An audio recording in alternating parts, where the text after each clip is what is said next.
Hello, so today's question from an IT leader is, I have 10% of the team doing 90% of the work.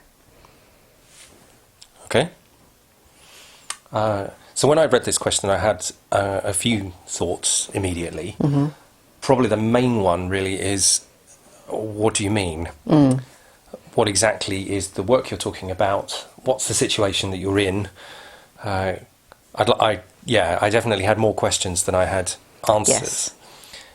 There's a couple of thoughts. If we're talking about performance in general and value, then it is actually completely normal that a small percentage of your team delivers the lion's share of the value. There are quite a lot of studies about this that generally talk about performance not being a bell curve, but rather a thing called a power law, where a small number of or a small percentage of your team are responsible for a huge amount of the outcome. So if that's true, if that's what the person's thinking about, then actually it's probably fine and there isn't anything to worry about here. So I want to know more. What about you? Where would you start? I think I'd take a step back and understand and appraise the situation, what's actually going on, what statistics do you have, what sense do you have from the team, do some observation and just look at the quality and the value of the work that's been delivered. Obviously, if then you've got some concerns that people are coasting or, people are sitting back and just watching, a handful of people working really hard and delivering some really good quality, then obviously that's a different issue that we're not going to touch on here, but then you need to manage that situation as a leader of that team. Yeah. Maybe also leading by example, so encouraging people to talk to each other, work with each other.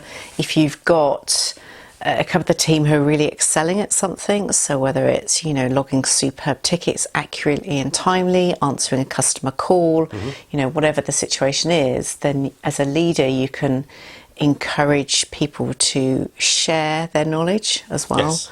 So there's lots of things you can do like that. But maybe it's understanding what's actually going on. That last point you were talking about, I've seen very effectively in sales teams and in technical teams too, where it feels perhaps slightly counterintuitive to take your best person or your best people away from the work they're doing and make them trainers. But if they are genuinely the best people, yes, and they're doing the best possible job, then you get so much more value by sharing that knowledge and helping other people to even get a small way to that performance. You'll do much better. Yeah, absolutely.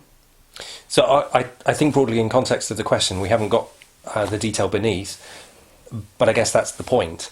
If you've got statistics like this, whether or not you've identified it or have got a hunch or it's come to you, get some data to back it.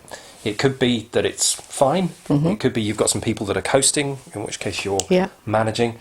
Or it could be that it's a capability, performance thing, where 10% of the team genuinely are more capable, have something the others don't, or knowledge they don't, and then it's about training and sharing. Absolutely. Great. Okay. Thank you very much for your question. If you have any comments or would like a question answered and want to be featured on one of our videos, please do let us know. Pop a comment below or send us a message or email. We'd love to hear from you. Thanks very much.